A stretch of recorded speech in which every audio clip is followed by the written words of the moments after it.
Bismillahirrahmanirrahim. Assalamualaikum warahmatullahi wabarakatuh. Alhamdulillah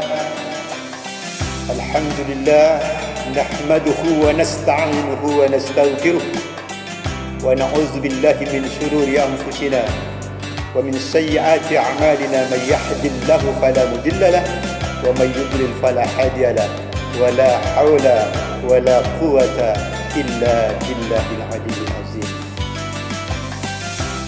Qala Allah ta'ala fi kitabihil karim, a'udzu billahi minasy syaithanir rajim. Bismillahirrahmanirrahim.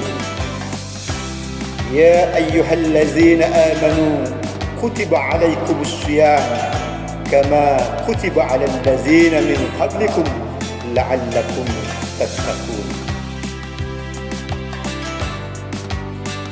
Hadirin kaum muslimin yang dirahmati Allah rahimakumullah. Allah berfirman dalam surat Al-Baqarah ayat 183 yang berbunyi, A'udzu billahi minasyaitonir rajim. Bismillahirrahmanirrahim. Ya ayyuhallazina amanu kutiba 'alaikumus shiyam. Dalam ayat ini Allah menggunakan redaksi as-siyam, bahkan hingga 10 kali kata-kata as-siyam disebutkan di dalam Al-Quran, beda dengan kata as-saum. Hadirin yang dirahmati oleh Allah, lalu kalau kita kaitkan dengan hadis yang diriwayatkan oleh Imam Bukhari pada bab as-saum, hadis ke-10, di situ dijelaskan as-siyam junnah. Puasa itu adalah perisai atau tameng. Maka berarti puasa yang bermakna as-siyam tidak hanya menahan lapar dan dahaga dari mulai terbitnya fajar shadiq hingga terbenamnya matahari di ufuk barat, tetapi lafzan wa maknan, lahiran wa batinan, tetapi lebih dalam daripada itu secara makna, bahwa ia tidak hanya menjadi tameng, tidak hanya menjadi penahan dan pencegah lahirnya dari berbagai keburukan, tetapi ia juga menjadi ghirah munculnya berbagai kebaikan dalam satu hidup ini. Maka junnah dalam perspektif bahasa Arab ada satu kata yang diawali dengan jim dan nun, berarti ada sebuah rahasia yang kita tidak bisa lihat. Sama dengan kata jannah, sama secara hurufnya, jim, nun dan ta, sama. Jannah adalah surga, ma la ainun ra'at, tidak bisa dilihat oleh mata. Jinan, jinnah adalah jin, juga tidak bisa dilihat oleh mata.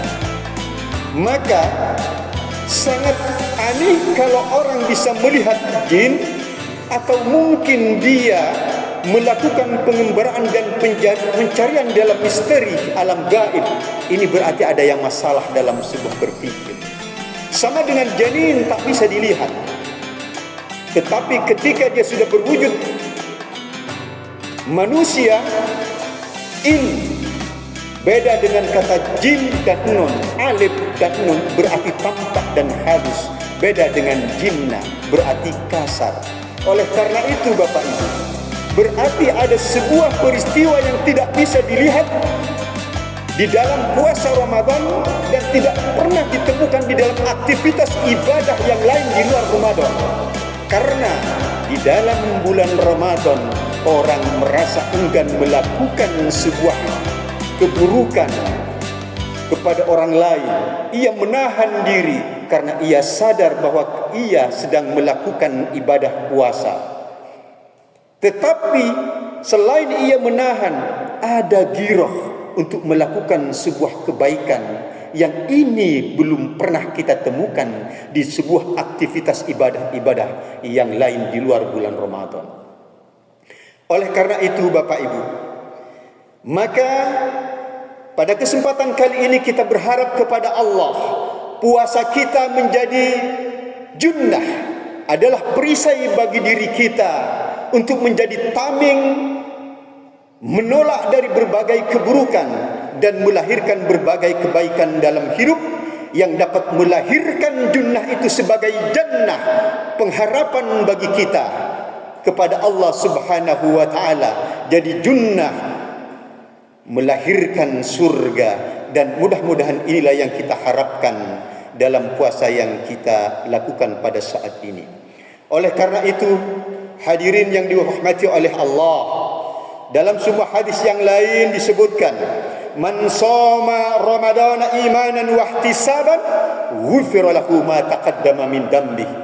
Barang siapa orang yang berpuasa di bulan Ramadan dengan penuh kepercayaan kepada Allah, lalu dia senantiasa menintrospeksi diri atas kelemahan-kelemahan yang kita miliki, maka ghufira lahu ma taqaddama min dhanbi. Tidak hanya akan, tetapi Allah menggunakan hadis ini menggunakan redaksi isim maf'ul, menggunakan bahasa awalan di, berarti ghufira, diampuni segala dosa-dosanya. Mudah-mudahan dalam momentum Ramadan kali ini seluruh dosa-dosa kita diampuni oleh Allah Subhanahu wa taala. Amin, amin ya mujibas sa'ilin. Jika ada sumur di ladang, bolehlah kita menumpang mandi. Jika usia kita diberikan kepanjangan oleh Allah, mudah-mudahan Ramadan yang akan datang pasti kita berjumpa kembali. Wassalamualaikum warahmatullahi wabarakatuh.